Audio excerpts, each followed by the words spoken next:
दोस्तों, क्या दुनिया की सबसे बड़ी मिलिट्री सुपर पावर एक ऐसे देश से हार सकती है जिस पर पिछले 45 सालों से सैंक्शंस लगे हैं?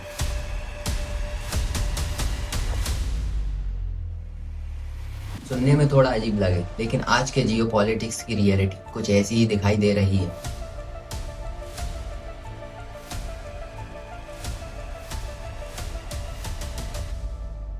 अमेरिका के पास एडवांस्ड फाइटर जेट्स है, मिसाइल्स है और दुनिया की सबसे बड़ी नेवी है, मगर फिर भी ईरान के खिलाफ जंग में जीत सिर्फ बॉम्ब्स गिराने से नहीं मिलने वाली।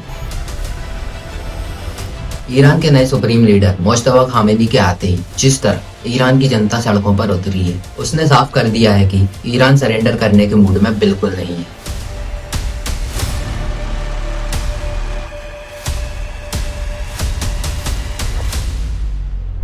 आज के इस वीडियो में हम उन 3 बड़े कारणों को डिकोड करेंगे जो बताते हैं कि क्यों अमेरिका के लिए ईरान एक अनविनेबल वॉर बनता जा रहा है। Iran fire power and asymmetric warfare. पहला बड़ा कारण है ईरान की फायर पावर स्ट्रेटेजी। ईरान को पता है कि वो कन्वेंशनल वॉर में अमेरिका का मुकाबला कभी नहीं कर सकता, इसीलिए उन्होंने एसिमेट्रिक वॉरफेयर में महारत हासिल की है। उनका सबसे खतरनाक हथियार है ड्रोन्स। ईरान का शहीद 136 ड्रोन, जो साइज में बड़ा है और जिसमें 50 केजी तक एक्सप्लोसिव होते हैं, आज अमेरिका की चिंता का सबसे बड़ा सबब है। ये ड्रोन्स इतने इफेक्टिव है कि खुद अमेरिका इनकी कॉपी बनाने पर मजबूर हो गया। इसके अलावा ईरान की स्ट्रेटेजी है अमेरिका की आंखें और कान बंद करना। मिडिल ईस्ट में मौजूद यूएस रडार सिस्टम और इंटरसेप्टर मिसाइल्स को ईरान लगातार टारगेट कर रहा है। अगर रडार ही काम नहीं करेगा तो अमेरिका के एडवांस जेट्स और मिसाइल्स अंधे हो जाएंगे। जॉर्डन और यूएई में हाल ही में हुआ अटैक इसका जीता जागता उदाहरण। The weapon of sanctions and history. दूसरा बड़ा कारण है ईरान का इकोनॉमिक रेजिस्टेंस।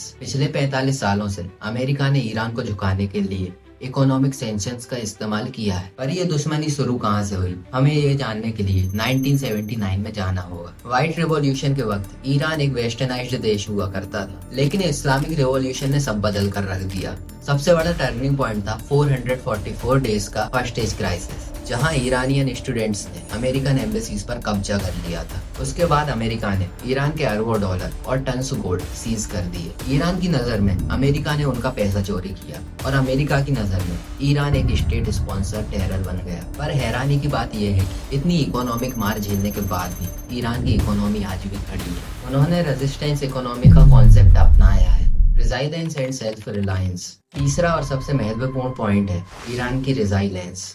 लोगों को लगता है कि 45 साल के सैंक्शंस के बाद ईरान एक खंडर बन गया होगा, लेकिन हकीकत इससे बिल्कुल अलग है। ईरान की साफ सड़कें, मेट्रो सिस्टम और वहाँ का इंफ्रास्ट्रक्चर दुनिया के किसी भी बड़े देश को टक्कर देता है। ईरान ने मुश्किल वक्त में खुद को सेल्फ रिलायंट बनाया है। 1996 से 2008 के बीच ईरान का साइंटिफिक आउटपुट 18 गुना बढ़ा है। हैरानी की बात यह है कि ईरान के साइंस ग्रेजुएट्स में 70% महिलाएं हैं। आज ईरान अपनी 99% मेडिसिन खुद बनाता है। सैंक्शंस होने के बावजूद ईरान इंडिया जैसे देशों से ओलंपिक्स मेडल्स में काफी आगे है। उन्होंने सैंक्शंस को एक अपॉर्चुनिटी की तरह लिया और अपने जेट इंजन्स और मिसाइल्स को रिवर्स इंजीनियरिंग करके खुद डेवलप किए। Tactical victory versus strategic failure. Conclusion पर आते हैं, क्या अमेरिका ये जंग जीतेगा? एक्सपर्ट प्रेडिक्शन कहते हैं कि अमेरिका टैक्टिकल सक्सेस तो पा सकता है, मतलब वो ईरान के बेसिस तबाह कर सकता है, लेकिन स्ट्रेटेजिक विक्ट्री नामुमकिन है, क्योंकि ईरान पर हमला हुआ तो पूरा मिडिल ईस्ट जल उठेगा, जिसका असर ग्लोबल ऑयल प्राइस पर पड़ेगा।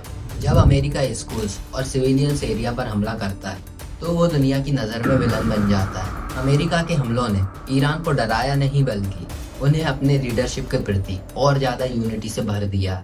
दोस्तों, ईरान की ये कहानी हमें सिखाती है कि hard time creates strong man. India को भी इससे सीख लेनी चाहिए कि सेल्फ रिलायंस और रेजिलियंस ही किसी देश की सबसे बड़ी ताकत होती है। आपको क्या लगता है कि अमेरिका को अपने वर्ल्ड ऑर्डर चलाने की पॉलिसी को बदलना चाहिए? अपनी राय कमेंट में जरूर दें।